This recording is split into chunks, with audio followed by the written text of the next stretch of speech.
Hello दोस्तों, यथार्थ Hindi education classes में आप सभी का स्वागत है। तो जैसा कि आपको पता है कि पहले हमने तत्सम तद्भव की एक सीरीज पढ़ ली है, उसी में कुछ आगे कुछ शब्द हैं। इसमें एक और आपको दिए गए हैं तद्भव शब्द, और दूसरी ओर जो शब्द हैं वह उनका तत्सम रूप है। तद्भव और तत्सम, तद्भव और तत्सम शब्द एग्जाम की दृष्टि से काफ़ी इंपॉर्टेंट है, क्योंकि सभी प्रकार के एग्जाम में ये पूछे ही जाते हैं तद्भव और तत्सम शब्द। तो अगर हम शब्द के साथ तद्भव के साथ तत्सम देखेंगे तो याद करना थोड़ा आसान रहेगा। देखिए, पहला शब्द है इसमें, यह शब्द है इधर तद्भव और इधर है तत्सम। यहाँ की साइड जो शब्द है यह तद्भव है और इस साइड जो शब्द है यह तत्सम है। और जो मैं आपको ये तद्भव तत्सम शब्द करवा रही हूँ ये डॉक्टर हरदेव बिहारी की बुक से है। डॉक्टर हरदेव बिहारी काफ़ी प्रसिद्ध लेखक हैं। इनकी जो बुक का यूज किया जाता है अधिकतर अच्छे एग्ज़ाम्स की तैयारी करने के लिए, मतलब कि कुछ जो हायर लेवल की एग्ज़ाम होते हैं उनकी तैयारी करने के लिए भी इसका यूज किया जाता है। इस बुक का काफ़ी इंपॉर्टेंट मानी जाती है। तो चलिए स्टार्ट करते हैं हम। इसमें पहला शब्द है अमोल। अमोल शब्द तद्भव है, इसका तत्सम रूप है अमूल्य। अमोल शब्द तद्भव है और इसका जो तत्सम रूप है वह है अमूल्य। अगला शब्द है अलग। अलग का जो तत्सम रूप है वह है अलग्न। अलग का तत्सम रूप है अलग्न। कभी यह शब्द इस प्रकार दिए जाते हैं कि आगे से तद्भव दे दिया जाएगा और पूछा जाएगा कि इसका तत्सम रूप क्या है, और कभी इस प्रकार दे दिए जाएंगे कि कुछ शब्द तत्सम दिए जाएंगे और कोई एक शब्द तद्भव दे दिया जाएगा और पूछा जाएगा कि इसमें तद्भव शब्द कौन सा है। तो पूछने का तरीका अलग अलग हो सकता है, इसलिए आपको ध्यान से पढ़ने की ज़रूरत है। अगला शब्द है अलोना। इसका जो तत्सम रूप है वह होता है अलवण। अलोना का तत्सम रूप है अलवण। अलोना तद्भव रूप है और तत्सम रूप है अलवण। आषाढ़। आषाढ़ का जो तत्सम रूप है वह है आषाढ़। यहाँ पर स यूज हुआ है, यहाँ पर शा यूज हुआ है, तो आषाढ़, और इसका जो तत्सम रूप है वह होता है आषाढ़। आशीष। आशीष का तत्सम रूप है आशीष। आशीष का जो तत्सम रूप है वह है आशीष। अगला शब्द है अस्सी। अस्सी का तत्सम रूप है अशीति। अशीति इसका तत्सम रूप है। अस्सी का तत्सम रूप है अशीति। अहीर। अहीर का तत्सम रूप है आभीर। अहीर का तत्सम रूप है आभीर। अहेर। अहेर का जो तत्सम रूप है वह है आखेट। अहेर का तत्सम रूप है आखेट। अहीर का तत्सम रूप है आभीर।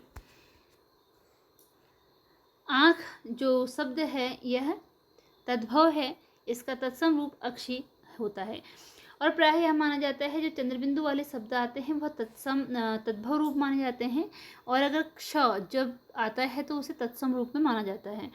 ठीक है, एक ट्रिक इसकी यह भी है तत्सम और तद्भव याद करने की या फिर पहचानने की। जहाँ आपको चंद्रबिंदु अगर दिया जाएगा तो वह तद्भव रूप होगा, और अगर क्ष लेकर शब्द कोई शब्द है जिसमें क्ष का यूज हो रहा है तो उसे तत्सम शब्द क्या माना जाता है। तो पहला शब्द है इसमें आँख, जो कि आपका चंद्रबिंदु से रिलेटेड है। आँख ये तद्भव शब्द है और इसका तत्सम रूप है अक्षी। आँख। आँख का तत्सम रूप है अक्षी। अगला शब्द है आँच। आँच का तत्सम रूप है अर्ची। आँत। आँत का जो तत्सम रूप है वह है आंद्र। आँत का तत्सम रूप है आंद्र। आँब। आँब का तत्सम रूप है आमा। आंवला। आंवला का तत्सम रूप है आमलक। आंवला। आंवला का तत्सम रूप है आमलकः। आंसू। आंसू का तत्सम रूप है अश्रु। आंसू। आंसू का तत्सम रूप है अश्रु। आग। आग का तत्सम रूप है अग्नि। आंसू का अश्रु है आज। आज का तत्सम रूप होता है अध्य। जो आज शब्द है यह तद्भव रूप है और इसका जो तत्सम शब्द रूप है वह है अध्य। तत्सम रूप शब्द जो है मूलतः क्या होते हैं, ये संस्कृत के शब्द होते हैं जिन्हें कि एज इट हिंदी में यूज़ किया जाता है, यानी कि जब हिंदी में जो संस्कृत के शब्दों को ज्यों का त्यों जब यूज़ किया जाता है तो उसे तत्सम शब्द कहा जाता है। और तद्भव रूप जो है वह इस तत्सम का बिगड़ा हुआ रूप तद्भव कहलाता है, यानी कि इसी का अगला रूप जो है वह तद्भव के अंतर्गत आता है। तो आज इसका जो तत्सम रूप है वह अध्य है, और 8 का जो तत्सम रूप है वह है अष्ट। 8 का तत्सम रूप है अष्ट। आढ़त का जो तत्सम रूप है वह है आढ़्यत्व। आधा का तत्सम रूप है अर्ध और अर्ध। इसको लिखने का तरीका अलग अलग है, यहाँ पर अर्ध है, यहाँ पर अर्ध है। आपका तत्सम रूप होता है आत्मा।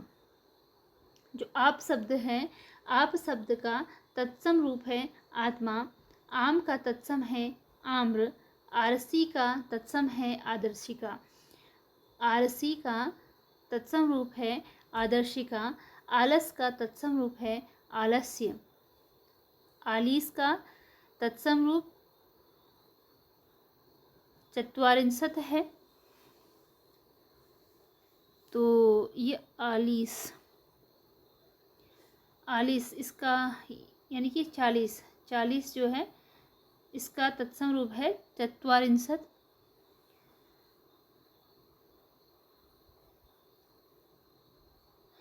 आवन,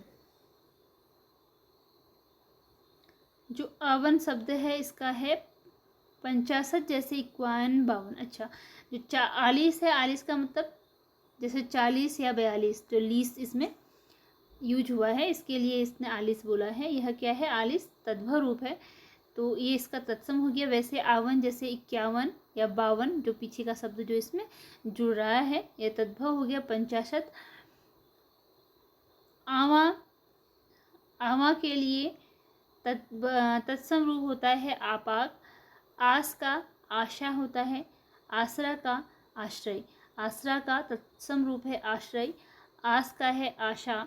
आवा का है आपाक। इसी के साथ यह वीडियो हमारी यहीं पर एंड होती है।